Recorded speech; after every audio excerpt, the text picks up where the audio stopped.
Hi friends, welcome to my YouTube channel Daily News Editorial. In this channel, we regularly cover editorial page section of newspaper. In today's video, I will be covering lead article of today's The Hindu newspaper dated 26th of July. So let's begin.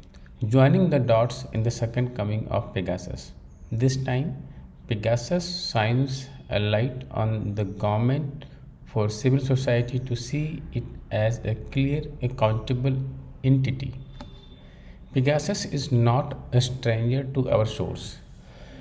It first surfaced in our public discourse towards the end of 2019.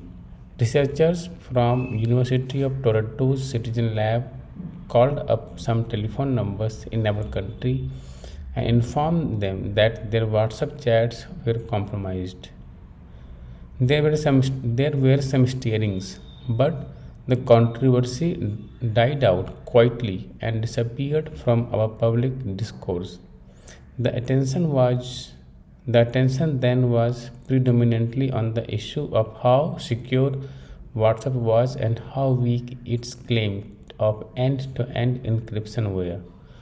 WhatsApp's public relations exercise to reassure its customer of its safety and privacy grabbed disproportionate attention. All this deflected the public's attention from our government's involvement in the ugly saga of the misuse of NSO of Israel's spyware to snoop on its own citizens.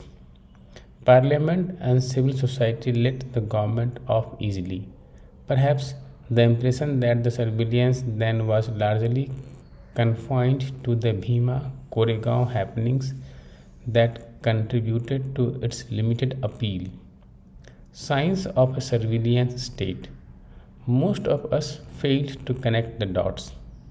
The frequent and prolonged instances of internet shutdowns, use of the sedition law on critics of the government's policies, use of Unlawful Activities Act, rushing of crucial pieces of legislation affecting core sectors of our economy through the Houses of Parliament, consigning of data privacy bill to a select committee, and framing the rules to rein in digital news platforms and the demonic efficiency of with which state governments were toppled appeared less dramatic and had no shock wave as unconnected events.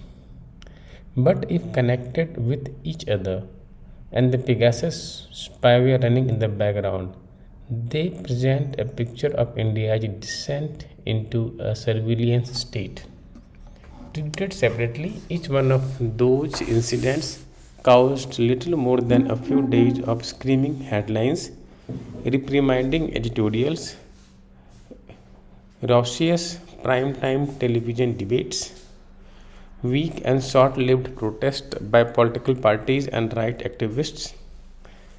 The probability that the second coming of Pegasus into our political discourse will not be very different from its first appears very real if this too is treated as a separate and isolated event. Fortunately, this time it came with two major differences. The target now. This time, the attention is exclusively on the government's role, and there is no red herring in the forms of questions about the safety of encryptions offered by service providers. The people involved in the revelations are not just little known activists.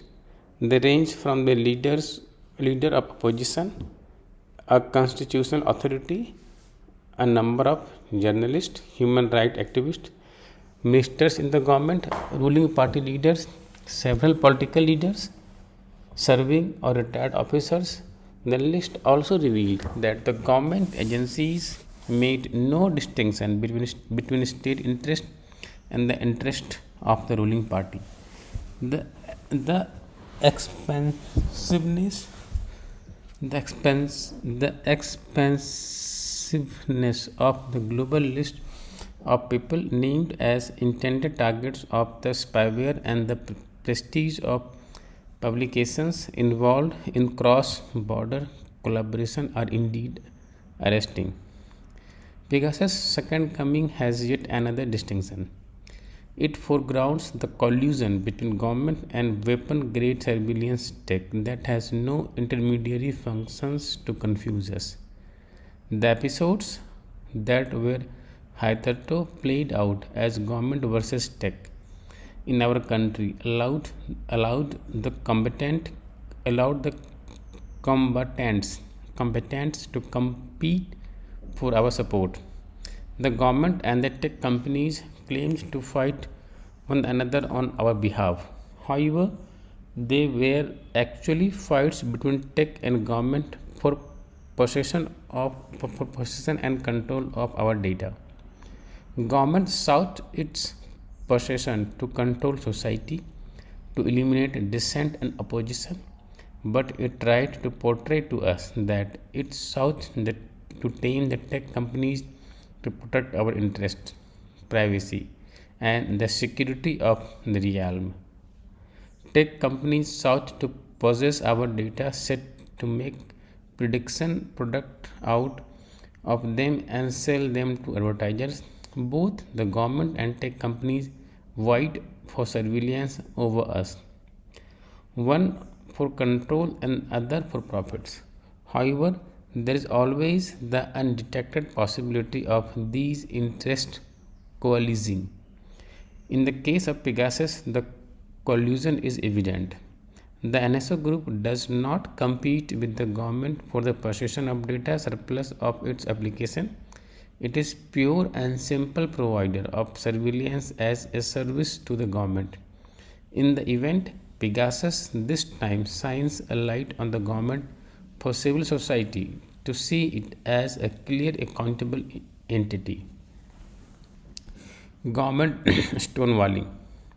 It is evident that the Indian government till now is acting out of a standard playbook.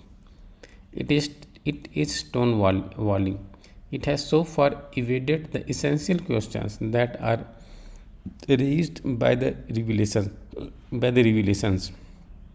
Ministers and representatives of the ruling party are questioning the credibility of claims made by global consortium of media organizations that announced the startling revelations. They are accusing the publications of acting with ulterior motives to undermine India's democratic institutions.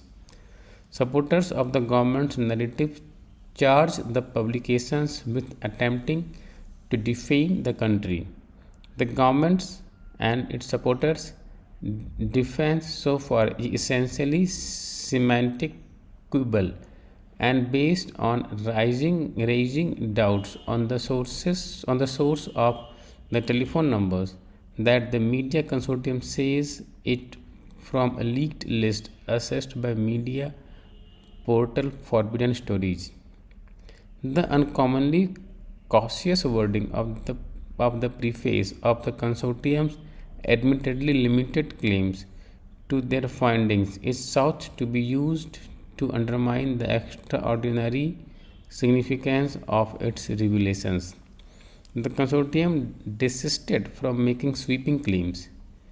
It said the leaked list of 50,000 numbers are believed to have been selected as those of people of interest by government clients and NSO group. The consortium also said that the list indicates the potential targets identified in advance by the NSO's client for possible surveillance. The list is only an indication of intent, and the appearance of a number in it does not reveal whether there was an attempt to infect the phone or whether any attempt succeeded. But amidst but amidst am- amidst all the extraordinary caution is that is this devastating revelation which the Indian government chooses to deliberately ignore, to indulge in semantic wrangling. However, forensic examination of a small number of mobile phones with numbers on the list found tight correlation between the time and date of a number in the data and the start of Pegasus activity. In some cases, in as little as a few seconds.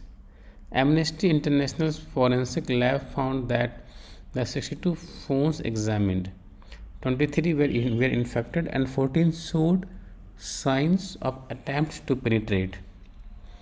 The rest were cases of possible change of device or those using the Android operating system that did not keep record of logs needed for forensic work. By any standard, this is considered an overwhelming basis for further investigation. It establishes an unquestionable basis for subjecting all the rest of the numbers from the list of 50,000 numbers for investigation.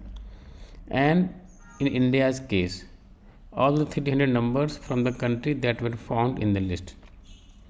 Already, over 10 of them were forensically examined and found to be either successfully penetrated by Pegasus or attempted to be penetrated. That is enough of a case for a comprehensive investigation into the claims of the media consortium. But the government narrative harps on words such as indicative, possible, and potential as being too general and dismisses snooping charges.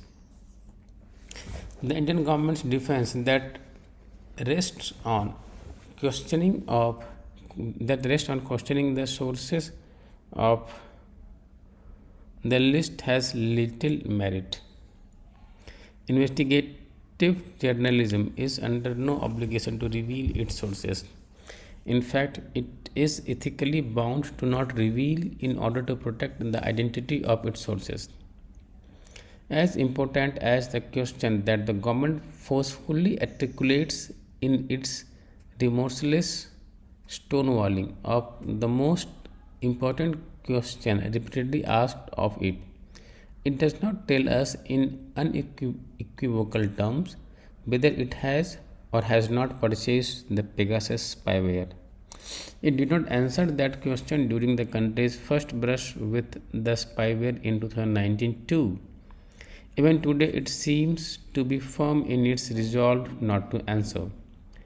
It hopes to wear down the political opposition activists, human rights groups, and civil society. It evidently thinks that it can wait out the news cycles to run their course. It probably can. Civil society and the media cannot, beyond a point, keep the pressure on. A government with brazen determination, majority in the legislature, and as yet unchallenged political capital can afford to wait out the limited firepowers of its political opponents' artillery. Judiciary as bulwark. The only institution in the present situation that can make the government accountable is the judiciary.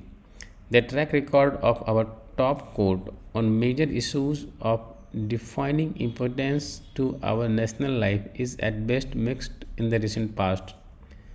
What it chooses to do or not do now can make a difference to India. The options before it are clear as they are stark. To allow the present government a free run in the turning India into a surveillance state is one. The other is to stop the government in its tracks, restore to its people the gift of a free and liberal state, and the founding fathers of the public gave them. The country has little time. Prakala Prabhakar is a political economist and heads Rights Philo, Rights Folio, a Hyderabad-based knowledge enterprise. That's end of the article. If you like my video, please subscribe, like and comment. Thank you very much.